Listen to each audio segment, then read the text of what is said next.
boy. Welcome to another episode of the Bottom of the Stream Movie Show. My name is Adam. My name's Nick. It's that time of week again. We delve into the bottom of the Netflix stream and we hope to surface with a hidden gem to tell you about. And it goes to wonder if we have this week. It does go to wonder. Doth it. Sorry, my So I've appeared here this week, but my brain has not come with me. I apologise.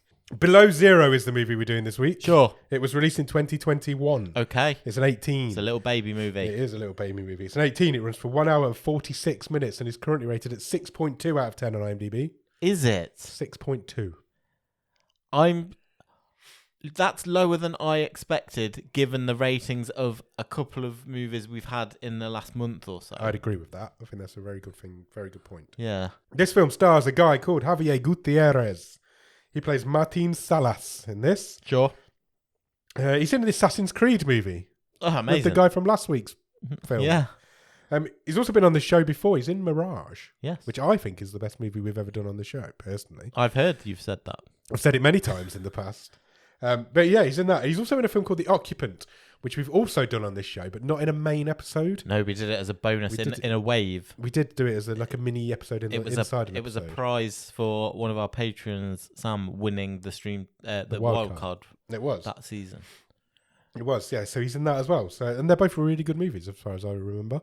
I barely remember The Occupant, but I think it was all right. He was good in The Occupant. He's good in. I seem to remember The Occupant was okay. Okay.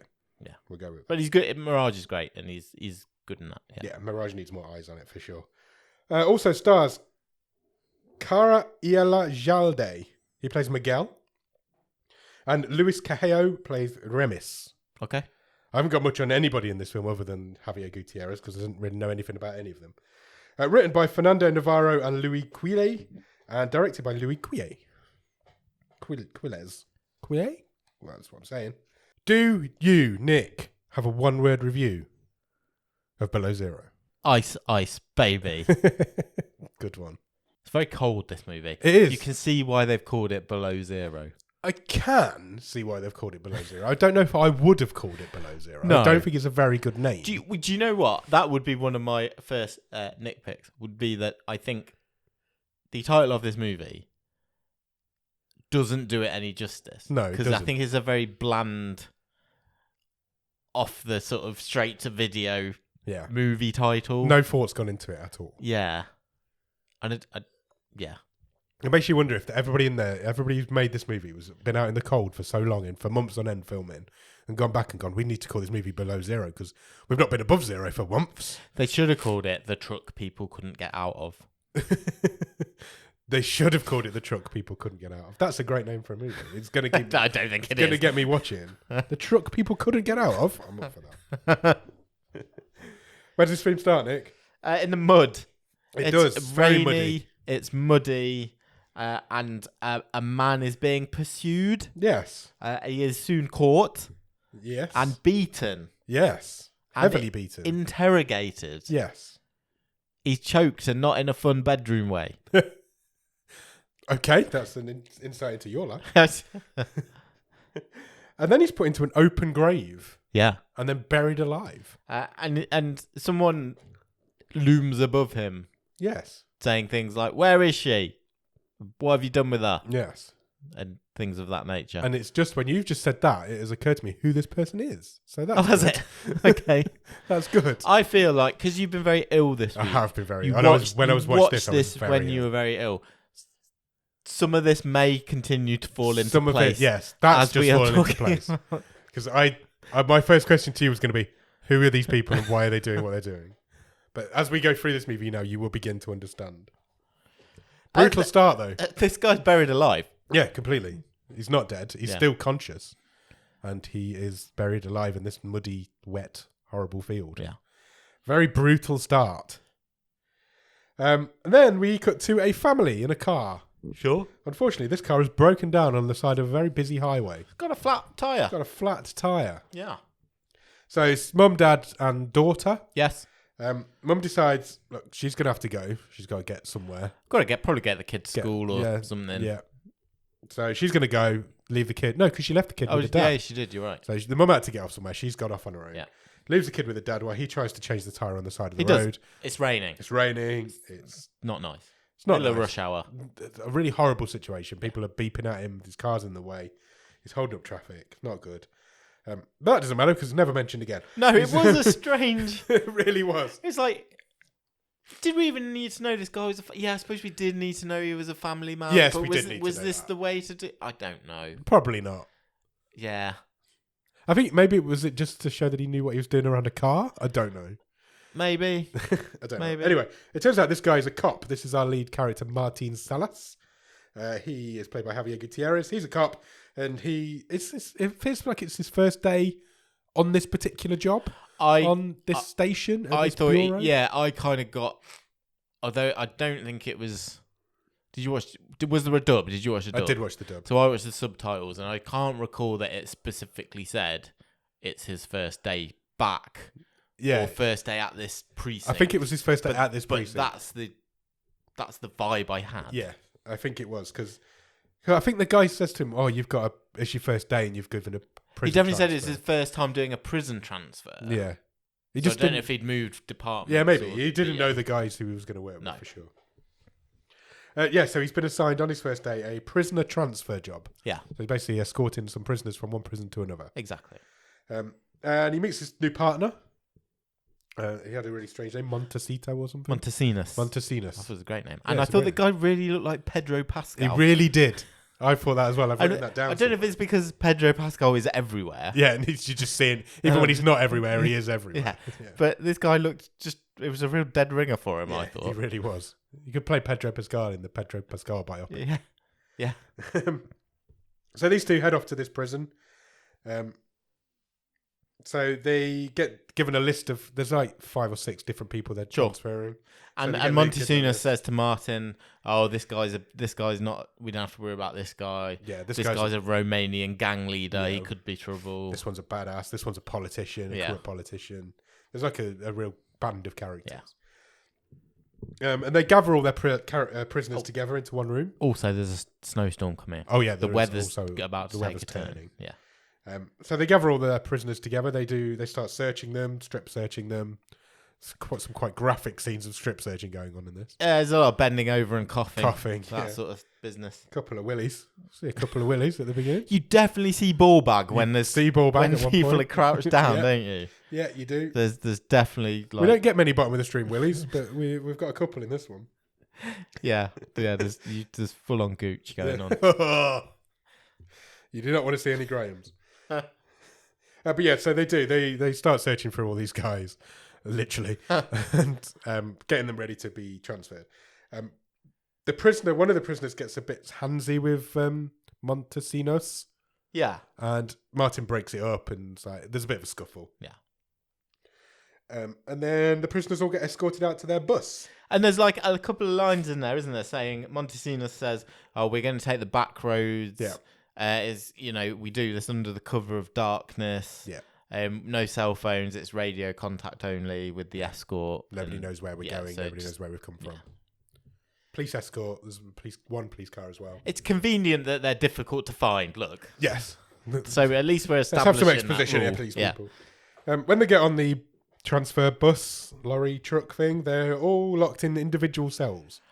I thought, I'm not interested really in cars or anything. Yeah. I'm not saying I'd want to drive around a prison truck. It'd be really impractical. Yeah. But I thought it was quite cool. Yeah. It was literally a prison in the back of a truck. It really was, yeah. They all had their own cells. Yeah, they all like individual cells, even with like the food hatches in the doors and everything. Things have come on since Con Air. They really have. They really have indeed. Montesinos takes some of the cuffs off some of the people, but not all of the cuffs off all of the people. Yeah, it's like the ones that he doesn't Like. seem as dangerous. Yeah. He's fine with. So like the old politician is come off, but like the Romanian gang leader, Yeah. he has to keep his cuffs on. Yeah. And Ramis. Ramis is So like I'm not really sure what he was in I for. think he was a bank robber. Yeah. I think because Then he's a long time criminal. He's been in prison for a long time. Yeah. I'm sure it said for robbing banks. Okay. Because he was like an expert in lockpicking and Right. things. Okay. So that's why he kept his handcuffs on him. So Martin's driving. Montesinos is in the back with the prisoners, Yeah. but in a separate cell area. Yeah. So Gated off from them. Martin's in a cab. Yeah. Let's just lay out the geography of the The vehicle. truck. Yeah. Martin's driving in a cab. Montesinos is at the end of the prison corridor. Yeah. But he's behind a gate. And then they are all in these individual. So to get to him, you have to solitary get through the cells. doors and the gate, basically. And then there is an escort vehicle ahead of them with Yes. another couple of cops in. Yeah. That's your setup. And then we cut to a mysterious man in a hooded cloak on the side of a road. And he's got one of these... He was in the prologue. Yeah, it's the same guy from the prologue, yeah. I get that now. Thank you. He has one of these like stingers that you see cops use in the road. Yes. And they're trying to burst the tyres. He has one of them and he drapes it across the road. Then we cut back. That's all we see at that point. And then the prisoners all start bantering. And They're like, it's cold back here. Yeah, it's really cold. It's below zero. Prisoners being prisoners. Testing the boundaries, I guess. Yeah. Montesino manages to shut them all up. Martin tends to heat up. Yeah, I was just going to say, he shuts them all up and then he's like, actually, it is a bit chilly back here. Let's turn the heating up. So he tells Martin to turn the heating up. He does. Remus then reveals that he needs a shit. Yeah. He needs to go to the toilet. Which one of the cells is also a toilet. Yes. So this is quite a cool bus. So Montesinos takes him, grabs him, puts him in the other cell. Yeah. Shuts the door, lets him have some privacy. Uncuffs him. Yeah. Lets him have some privacy. And Montesinos has got, like, he'd hidden, even though they've been strip searched and internally searched, he'd managed to hide this basically. Lock-picking kit. Yeah. Remus had, not Montesinos. Yeah, Ramus. Yeah, sorry. He'd managed to, it was up his arse. Yeah. But there was a bit of, he was quite liked by the guards when they were doing the searching. Yeah. And he never actually even took his underpants off. Did you not? No. Like, you've been here for years. You're fine. So yeah, because he was liked, he was let off, and I think so he unloads this lockpick from himself. Yeah, he does. It's all wrapped in cling film. It's quite grim. And then goes back to his cell. He does. And outside, the journey continues, and the fog. It is getting foggy. Is really closing in. Yeah, it is really, really foggy. And they're on sort of quite narrow woodland roads, aren't they? Yeah, absolutely. And Martin loses sight of the loses sight of the escort car, the police car that's in front of them. Even though it's got all his blues and twos on, he loses sight of it. He can't see it through the fog. He's still in radio contact. He asks them to slow down. He says, "Look, the fog's really bad. I've got no visibility." And they say, "Yeah, we're I don't know, 20 meters ahead." Or something. Absolutely. And then we see this man throw this stinger in the road again. Yeah, and it was the same scene, wasn't it? It was badly edited. I think it was the same scene twice in the film. It was weird. Because he threw it down earlier. Yeah. Then they got overtook by him in the car. Yeah. And then he throws it down again. Yeah, he does. I think that scene was just plopped in there in the wrong place, maybe. And Martin drives over it. Yeah, Martin hits the stinger. He does. And so, but it doesn't burst the tyres of the truck, because you'll find out later that it doesn't. But he must have just thought he'd hit something, because he stops the truck. Yeah, I think it did burst one tyre. Did it? Yeah, because they drive off in it later, and then people are shooting at these tyres. Yeah, but the killer was doing something to the wheel later on. Maybe. But anyway, it's probably got run flats anyway. It crashes / He pulls it over and stops. He's like, "What the hell have I just hit?" And he also now still can't see this cop car, which presumably has also disappeared. Yeah, which has presumably also hit this stinger. And Martin can't raise them on the radio. Yes, so he just gets static from his colleagues. Yeah, so Montesino is the first one. He goes outside. Well, I'll go out. I'll go out. I can somehow. He's got a key to the back door of the truck. Yeah. So he goes out through the back door. And then we lose contact with him. Yeah. We don't know where he's gone. So meanwhile, Remus has managed to lockpick his own handcuffs off. And he says, "Look, I'm out of my handcuffs. I can get out of this cell. Yeah. We've stopped now. I can get you all out. This is what's happening in the back." And all the others are sort of saying to Romano, who's the gang leader, gangster guy, yeah. Is this your guys? Yeah, these your guys. Is this a plan? Yeah. Are they busting you out? And he doesn't deny it. No, because as far as he knows, it might be. Yeah. But Remus says, "Look, I can get everybody out of these cells now. This is all going to go well." Because there's nobody in the back with him now, so they can say whatever they want. Remus then does get out of his cell. He manages to use the lockpicking kit to pull the bolt open. Yeah. And then Martin gets out of the cab to investigate what's going on. Yeah, because he can't now raise Montesino on the radio. Or the escort car. Yeah, everybody's got with him. He slowly walks through the fog and trips over Montesino's body. Yeah. That's how foggy it's got. He didn't even see He is all in black, to be fair. Yeah, he is. He's not dead. Montesinos, but he's not in a good way. Oh, I thought he was at this point. Anyway. At this point? Yeah. I just thought he's dead. Didn't he like twitch or something? I don't know. I don't think he was dead. There's some twitching later. I don't know. He's certainly not dead later on, yeah. Then there's some gunshots start firing out. Yeah. Martin's under attack. He is. So he takes cover behind he finds the overturned cop car that was escorting him. It's been turned over. The cops inside are also not in a good way. I think they are dead. They're dead, but they also get shot through the windscreen as well. So they're dead twice. They're dead, double dead. So Martin takes cover behind the overturned cop car. And he kind of gets some glancing wounds. I wouldn't say he was full on shot. Yeah, he runs back to the wagon at this point and gets shot in. He gets clipped in the leg. One goes past his ear. Yeah. So you get the whole ringing effect. And then he gets clipped in the leg, doesn't he? Yeah, he does. He gets back in the cab of the truck. The radio isn't working. He can't get hold of anybody. Yeah. And he also can't start the truck. Yeah, I don't know why it couldn't. Yeah, the truck wouldn't start. Sudden. Then more shots hit the windscreen, which presumably is bulletproof. Yes. Because they're not coming through, but they are shattering the windscreen. So Martin decides, look, I need to lock myself in the back because the back is the safe zone. Yeah, let's lock myself in the back. So he heads into the back of the truck. Obviously, all the prisoners are like, "What the fuck's going on?" That's where the first aid kit is as well. Yeah, that's where he was heading. He headed to the first aid kit to bandage his leg up. Prisoners all want to know what the fuck's going on. Ramos had to shut his door again. Yeah, he's locked himself back in. Prisoners all kind of shouting at Martin to figure out what's going on. He doesn't know what's going on. Yeah, it's all a bit chaotic. And then there's a drilling noise from outside.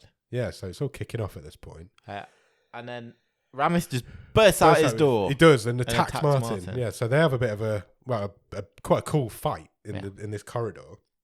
And as they're fighting, one of the cells catches fire. It does, yeah. So this like liquid pours in through the drilled holes, and the old man, the politician that we met, is burning alive in his cell. He is. Because they're not big cells. They're only like the size of a small chair. And everyone's panicking. There's gasoline going in through some of the other cells. Yeah, another one sets fire as well. The fight's still going on. And basically, they can't, well, the others are still locked up, but the two, Ramis and Martin, who are fighting, then don't react quick enough. No. By the time they don't open the door, the guy falls out. He's dead. Yeah, he's burned alive.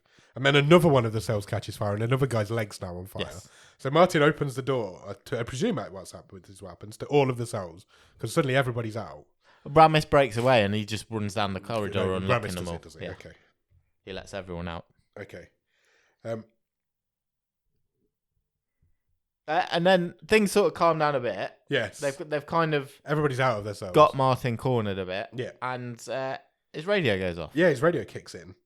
And the guy on the other end of the radio is this guy who's outside the truck.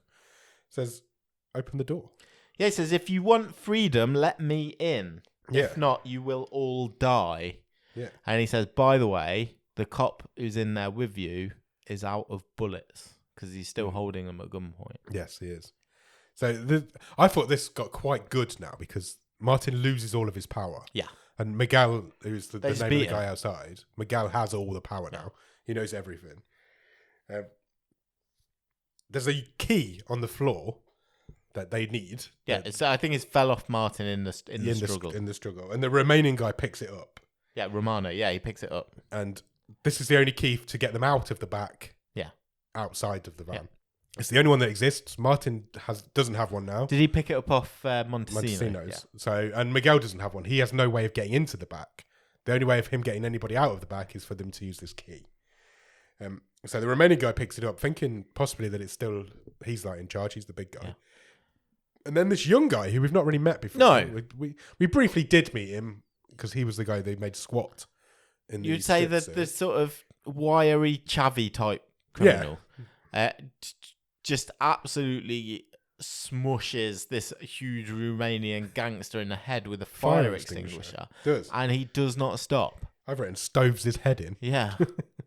He does, yeah. He literally beats this Romanian dude to death. And everyone else just stops. And you know when there's a point in a film where you just stop and like, oh, okay, this is interesting. Yeah. Well, that's what everyone does in a truck. They all just stop beating Martin up and just watch this guy cave this other guy's head in. What is happening? Well, we didn't see that. I was doing the same thing. I was like, oh, this is interesting now. Because it appeared like it was going to be this Romanian guy was the issue. Yeah. But he wasn't. The radio then kicks in again and he says, look, if you open the door, you can go. He says, I want Nano. I only want Nano. And that's this guy with the fire extinguisher. He says he is a liar. If you open the door, the rest of you can walk away. Yes. I only want him. Hand him over. And then so all the other prisoners are like, fine. Let's just hand him over. That's not an issue. But then Nano swallows the key. Yes. So now he has all the power because they can't get out now. He's babbling a bit, but he says that guy out there is an ex-cop. You can't trust him. He says we can't trust cops. Yeah. Don't believe him. He says I messed up his case. Yeah, they give him his name. This is where we find out the guy's called Miguel. And then just as everyone's about to start scrapping again, Nano swallows the key. So now we're stuck in the back of this truck. Yeah. And Miguel also can't get out. Miguel can see because there's a camera in this truck that he can see. So he gives up a little bit at this point. He goes back to his own truck and has a cup of tea. Yeah. Which I thought was really funny. He needs to have plan B. Yeah, he goes back, brews himself a brew, sees a nice deer in the field. And the prisoners regroup a little bit as well. They'll sit around and kind of decide what's going to happen. And what is plan B? Well, plan B seems to be he fixes the tyre or whatever needed doing to it. And then he cuts a load of wires in the truck's engine. So this guy must have known what he was doing. Yes. Because he basically cut the power and the heating. Yes, in the back of the truck. Yeah. But did he also fix the reason why Martin couldn't start the truck? Maybe. Possibly. Who knows? Meanwhile... Because he hotwires it. He does, yeah. Meanwhile, Martin and Nano have been locked into the cell bit between the prisoners and the cab. So basically where Montesinos was sitting. Yeah. So they've locked them two in there with Ramos's handcuffs. Yeah. And while the rest of them try and figure out what to do. This is the point where the lights go out and then Miguel gets the truck moving. Yeah, they're off. Yes. And then so they've left the scene of the crash. Yes. And then we cut to Montesinos. Yes. And he twitches. His hand twitches in the road. I quite liked that. It was a good scene. I liked that character. Scene. Yeah, I did. I thought that somehow the whole sort of him coming back from the dead wasn't corny. Yeah, I agree. It kind of worked. Yeah, it did. It needed that guy, didn't it? Yeah. It needed him to Martin be alive. needed help. We never saw him die. We don't even know what happened to him. Yeah. So there was no reason for him to be dead. Yeah. So I've got no issue with him being alive.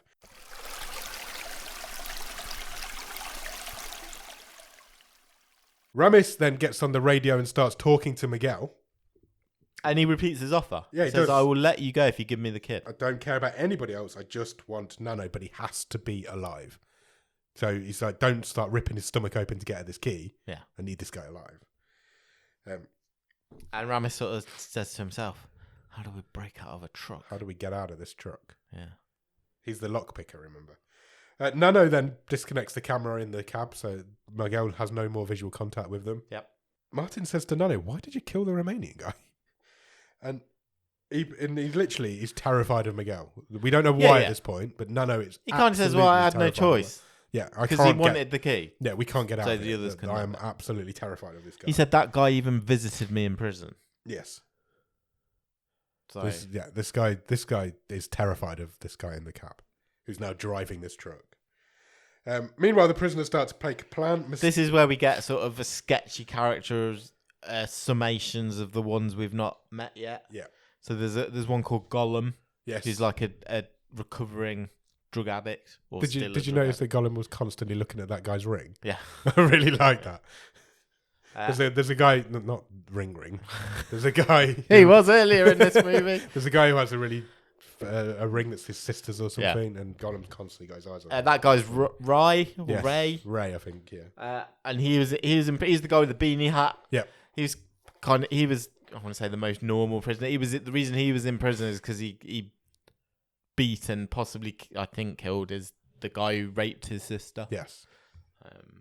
That's why he wears his sister's ring. Yeah. Montesino then gets up. We stick with Montesino. Yeah, he literally does the big sit up. Yeah, he does.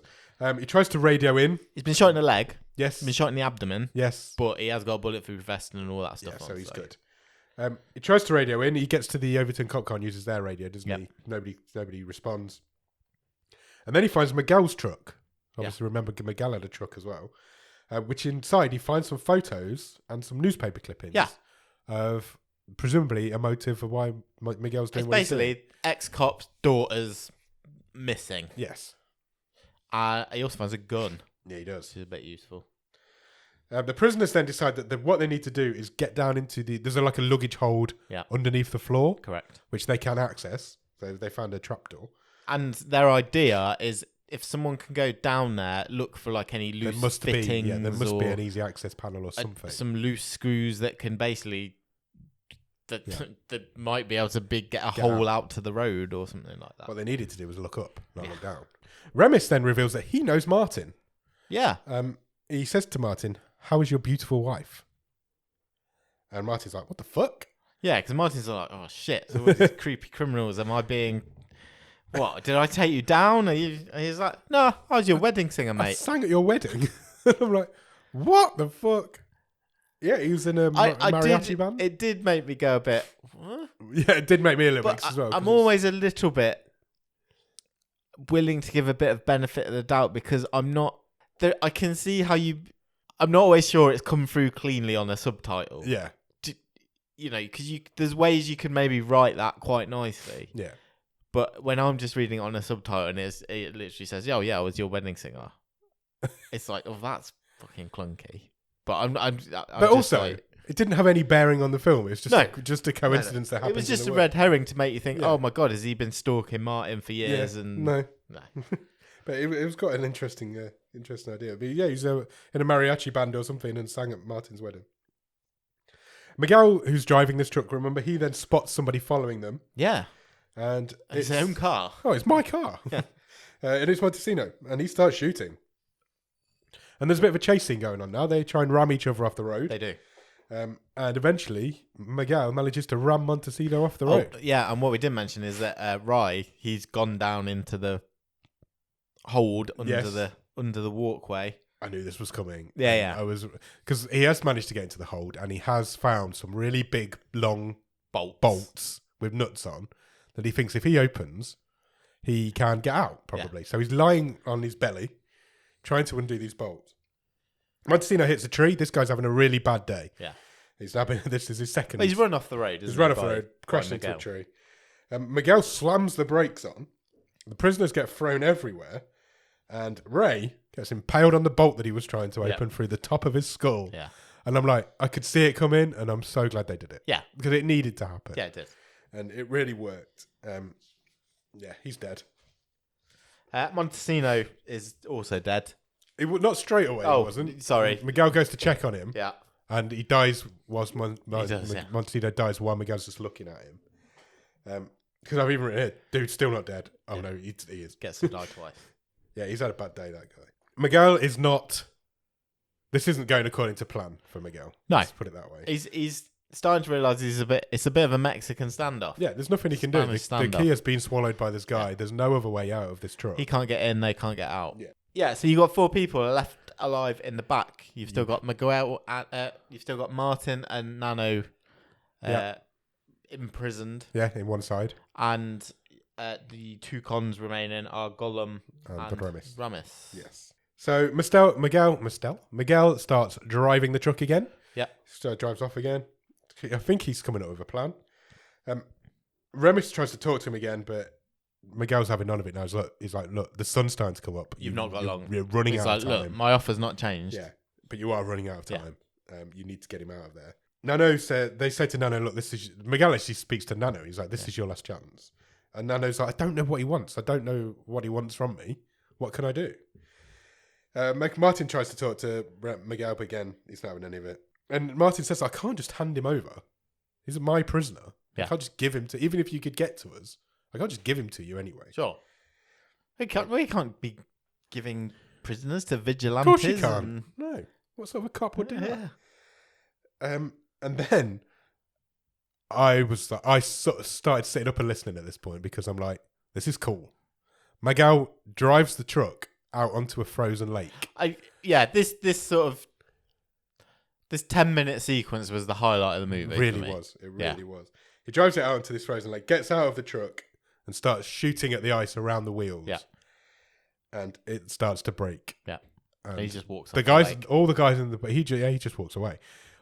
He's given up on getting Nano out. He's just going to kill all of them. Yeah. He's going to drown them all. They don't know what's happened. All they know is that the truck stopped. Sure. until water starts pouring into the back of the truck. And how? Yeah.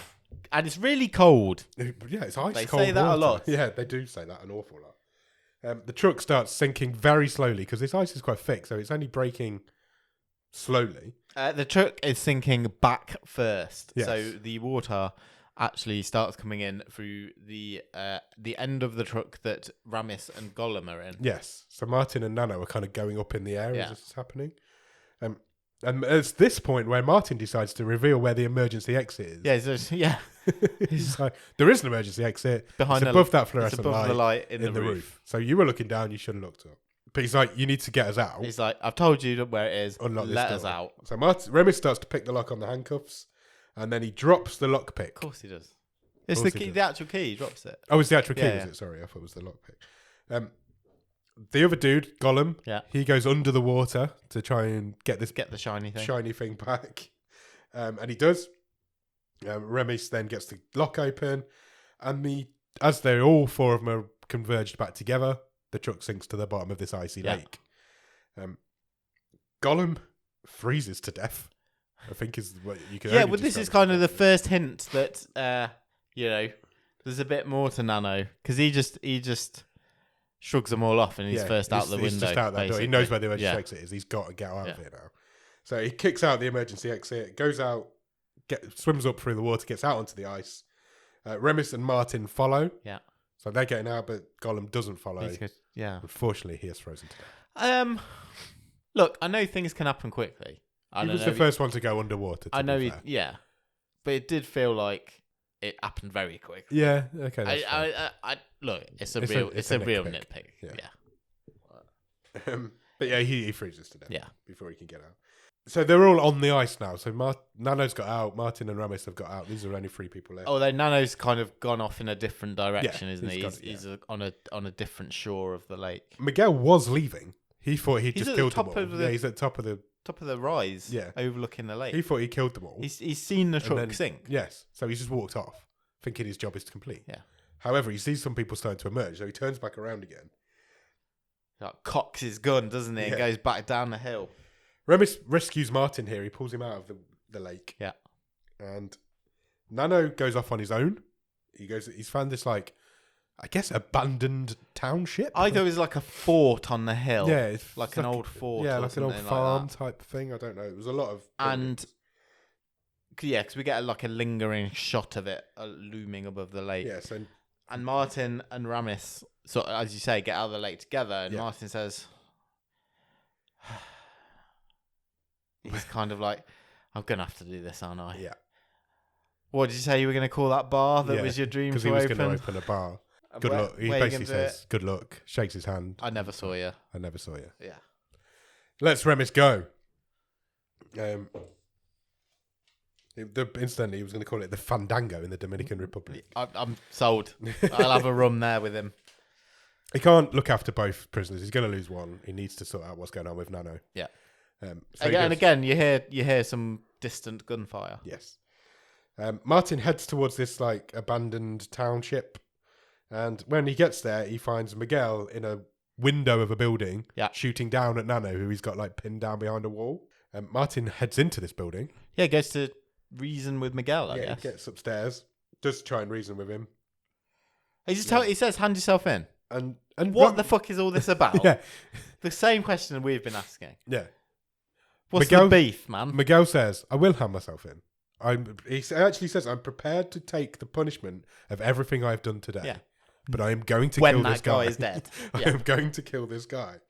And then we get the story of why he's going to kill this guy. And this changes your perception of Nano as a character. Because to this point, he's been the goofy, chavvy And this teenage guy. this is the best bit of acting Yeah, in absolutely. this movie. But yeah. Because I think By the two best Miguel's actors in kind of this been hidden Yes, he has. in this movie. He's been under that poncho. He's been in the dark. But the guy who plays him gets to do the best acting of this movie in this 5 minutes. He just tells the story of why he wants Nano. Yeah, and it is quite a harrowing story. So if you're triggered by that, I'm going to say it.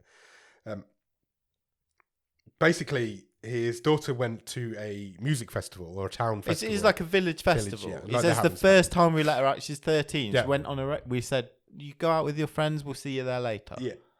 Nano got her drunk with his friend. They raped her. They both raped her, individually and together.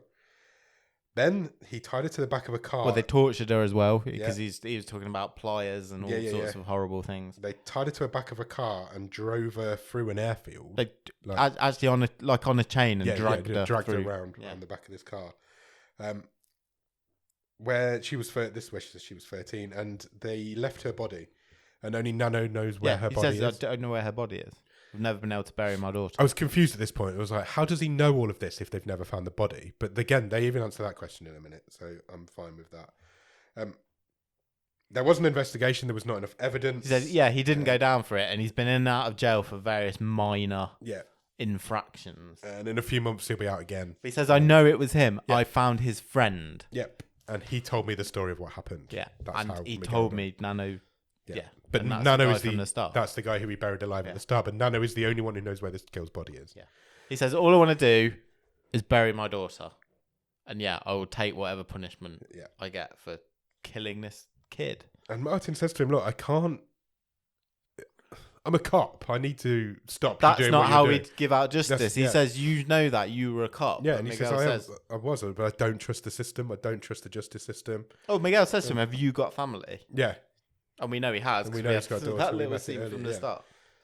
And Martin says to him, what if you're wrong? And he's like, I'm not wrong. Yeah. His friend told me everything before I killed him. And Martin says, well, what he might have been lying. You don't know. Yeah. And I, at this point, we're in ethical dilemma territory here. Yeah, we really are. This gets heavy at this point. I'm like, I'm here for this. Cause... But look, again, we've got a standoff here. Yeah. Miguel, he really wants to kill Nano, so he's going to go through Martin if he needs to. Yes. So, we have another scrap. We do. Martin tackles him and manages to stab him through the hand. Yeah, he does with a piece of glass. A piece of glass right through. They fight a lot more. Martin eventually manages to wrestle the shotgun off him. Yes. And Miguel runs. He leaves. Yeah. He's not interested in hurting Martin. No. He wants to kill Nano. That's all this guy lives for. And he does. He runs away from Martin. Martin goes after Nano, and Martin chases and eventually comes across them fighting. Or, well, not even fighting. Miguel is grounding and pounding. Beating the living shit out of Nano. Until Nano clobbers Miguel with a rock. Yes, he does. Martin then clocks a shotgun, tells them both to stop, and they do. They separate. And then suddenly a helicopter turns up. Yeah, you hear a chopper, you hear sirens, then there's a helicopter right above them. And Miguel's on the floor. He's defeated. Yeah, Martin's he's like, I've lost. I've lost. Martin's got the shotgun pointed at him. Both of both of them. Nano's standing as if nothing's happened. He knows the cops are coming now. He knows he's won, or he's not going to die anymore. That's the fatal mistake, isn't it? Because he starts laughing. Yeah, he does. And he says, I've won. I've beaten you, and I'm never going to tell you where she is. Yeah, he says, I'm not going to tell you where she is. Oh, you bastard. And then Martin fires a shotgun at his... Oh, he actually spits at Miguel as well. Yeah. Martin fires a shotgun at Nano's feet and then holds the gun on him and says, you will tell him. You will tell him now. And then he shoots his hand off. Yes, and then he shoots his hand off. He does. He points the shotgun. Nano's lying on the floor at this point. Miguel's pointing the gun at him. Martin's pointing the gun at him, sorry. And he's like, I'm not going to tell him. And he shoots his hand off. In one of the most graphic scenes I think we might have ever seen. It was good. It was a good effect. It was a really good effect. The hand just disintegrates in front of your very eyes. And he starts screaming because his hand's been shot off. And he screams, she's in the well. She's in the well in this field, wherever she is. And then the cavalry turn up. There's all sorts of SWAT teams. There's loads of cops turn up. Martin puts his hands in the air, drops the shotgun. Miguel puts his hands in the air. Nano puts a hand in the air. Martin surrenders, yeah. Yeah, that's right. He's just holding these prisoners, but if there are loads of cops turn up, you put your hands in the air. I mean, I took it as a surrender. He's been witness shooting. Yeah. These. I think a cop would get away with it. Well, let's get into that shouldn't, because they probably shouldn't. But I think it probably. I've got to say, it might be my big bone of contention with this movie. Well, you don't know, to be fair, because the next scene we see, it looks like he walks away a pretty free man at the end of this. It doesn't maybe look like he may not be a cop anymore. He clears his locker. Is the final scene of it. He's not escorted out, though, is he? He is not escorted out. He does clear his locker, though. He's taken all of his stuff. The credit I would give it is Martin is a broken man. Completely. He sees Montesino's name get taken off his neighbouring locker. which also breaks him a little bit. And the credits roll, and as the credit, which I thought was quite nice, the credits roll over Martin walking out of this police station. And I thought back in his civvies, and you just see him walking for ages. It's just silent. And there's no music. No. The credits are rolling, and Martin's just walking out of this station, and the film ends. Yeah. Thoughts? I liked it. I really like this. I thought it was good. I did like it. I really enjoyed it. It was good action. It was good tension. I just... It fell a little bit short of... I thought it was good. It fell a bit short of being properly good. Really? Okay. Yeah. That's interesting. I had a good time, but I don't know if it was a bit of the unevenness. I really felt that last scene, the director had watched Seven recently. Yeah, maybe. And it was a bit like... I liked the sort of... the tension of Martin trying to get Nano to tell Miguel where his kid was buried, but I was like, feels like a bit of a shift. It's a bit of a quick shift for Martin's character, and it was a tense scene. Yeah.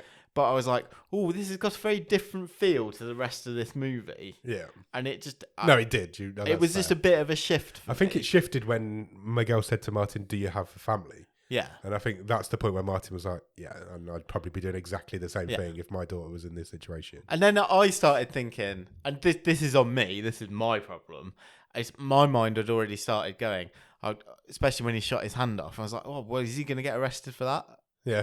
Because is Martin now no better because he's just done Miguel's work for him, and Miguel's going to get arrested anyway because he's done this whole kill loads of people. Miguel's killed lots of people. And I was just... I really liked it, but it was for me. It was just short of being an all-timer for us. Okay, that's interesting. I don't have that issue with it. I do have some issues with it. I would like to say it's too long, but I don't think it is. I think it fits quite nicely in its runtime. Yeah. I think it's paced really nicely. I think it works. There's no fat in there that I'd cut out. I don't think. I think it's. There's some really tense moments in there. I don't know if you needed so many characters.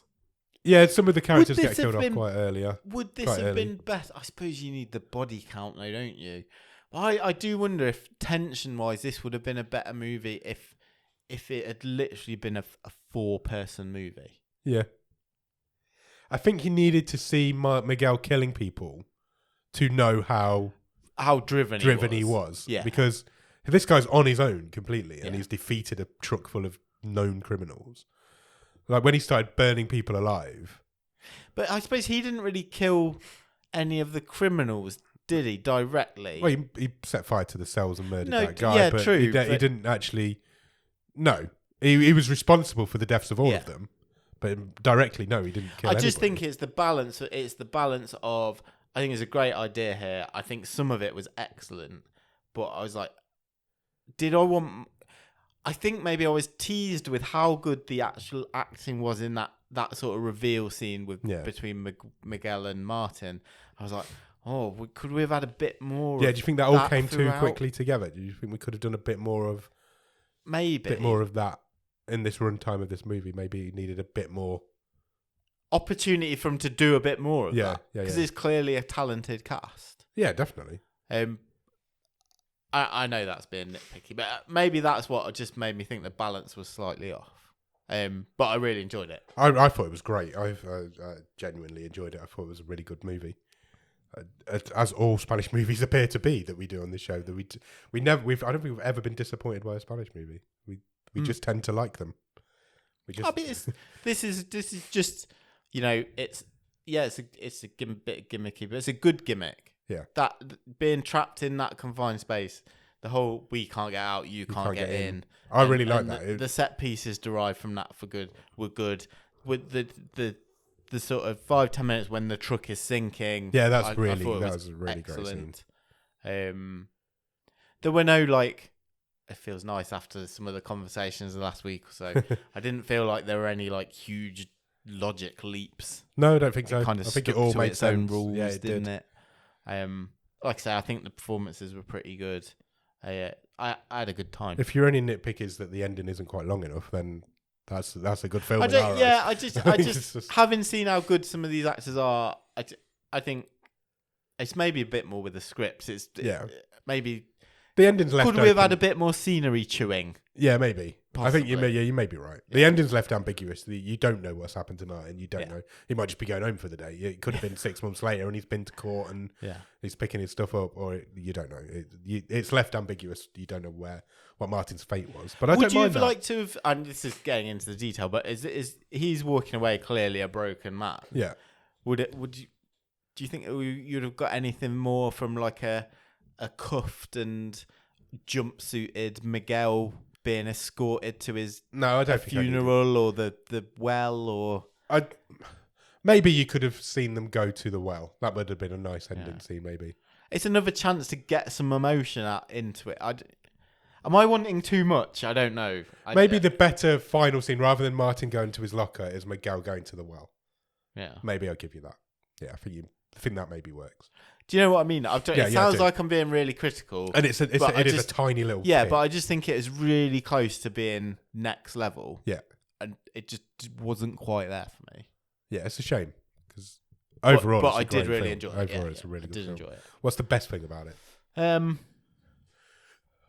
I think it's the characters and the way that they interact. I think we don't see this a lot, where you've got quite a few good actors in roles playing off each other quite well. The way that Remis worked with Montecito and with Martin. Miguel having been completely driven. Nano was great. Even the Romanian guy. I thought it was a really good ensemble cast. I think it's a good all-round movie because it's got good performances, but it's got a good action, because quite often we get one or the other. Yeah. And it's innovative because it's got good action scenes in really, really small places. Yeah. It works well with its budget, and I'm torn between whether to say it's the action set pieces or it's the bits of action. Probably the action, because I think we could have had a bit more with the. I think the moment he drove out on the ice and I knew what he was doing. Yeah. I was like, from the next 15, 20 minutes after that, brilliant. It's really, really cool. It's a really clever idea. Yeah. I just think there was maybe a bit more emotional heft to be had if you, and it's not often I say a film could be longer, but if you extended that sort of scene around the fort, the abandoned fort, to have a bit of, well, they're chasing Nano for another 10 minutes or something. You might have even be able to racket the tension up further. Yeah, you're probably right. I'll probably give you that. But that's probably what splits it from being one of, getting into all-time or bottom of the stream territory. Yeah. Okay, that's fair. That's fair. Shall we talk stream table? Let's do it.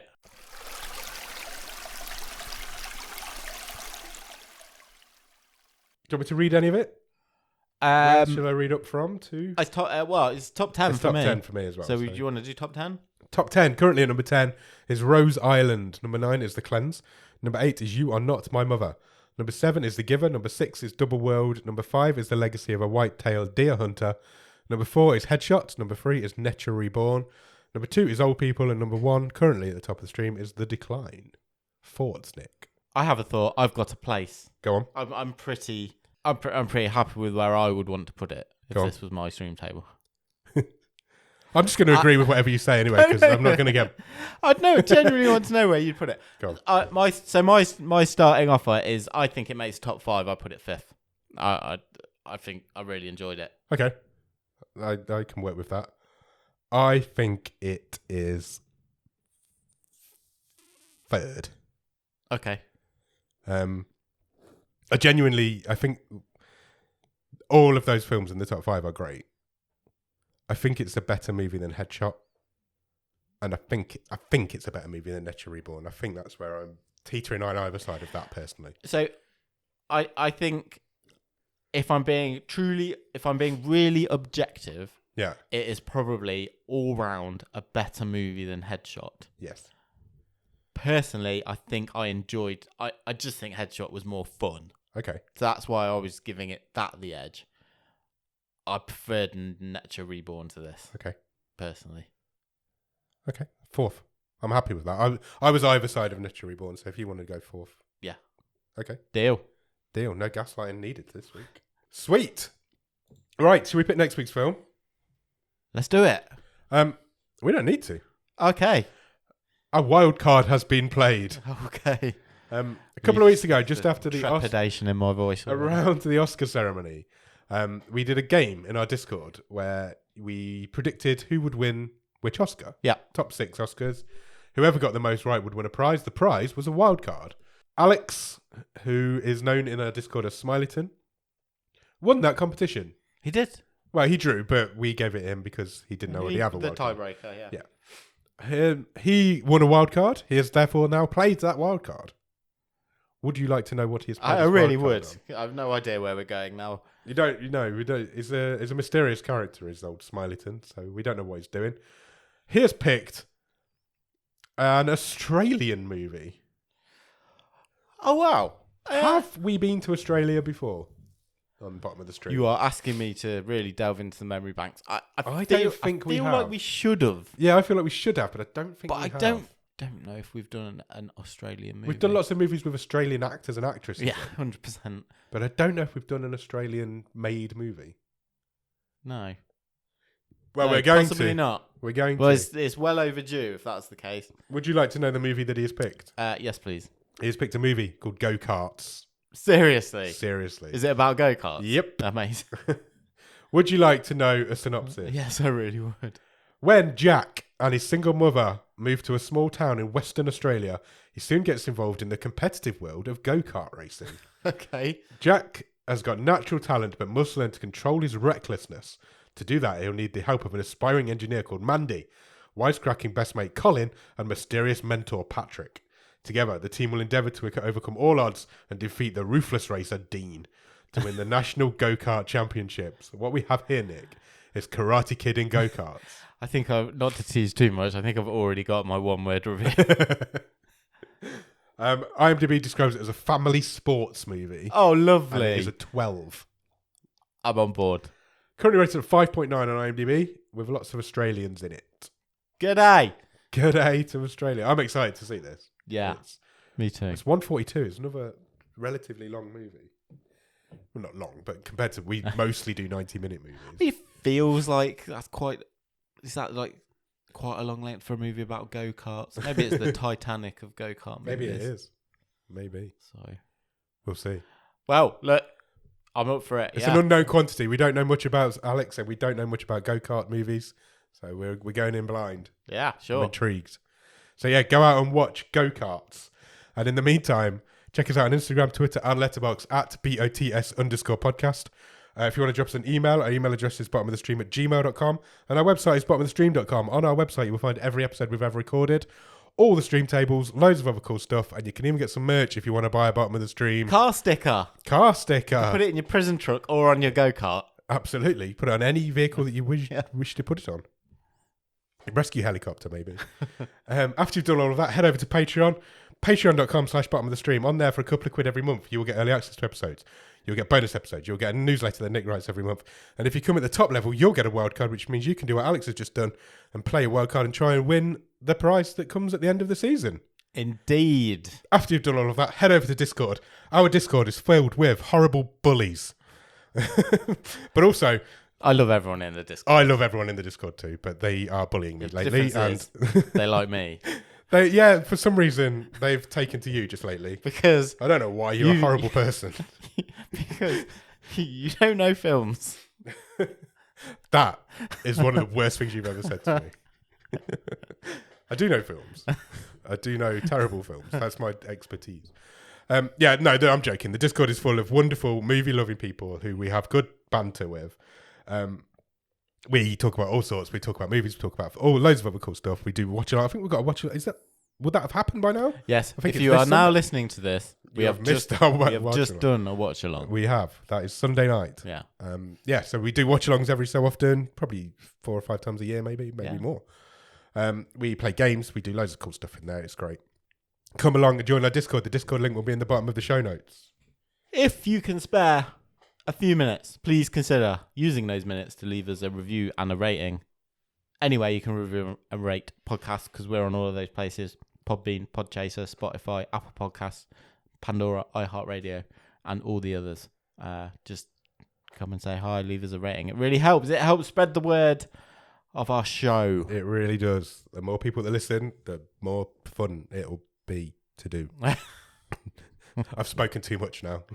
Do all of that. Go out and watch Go Cards, and then we'll be back. Go Karts, and we'll be back on Monday for the Wave, and next Thursday for the movie show. Cheers. Bye.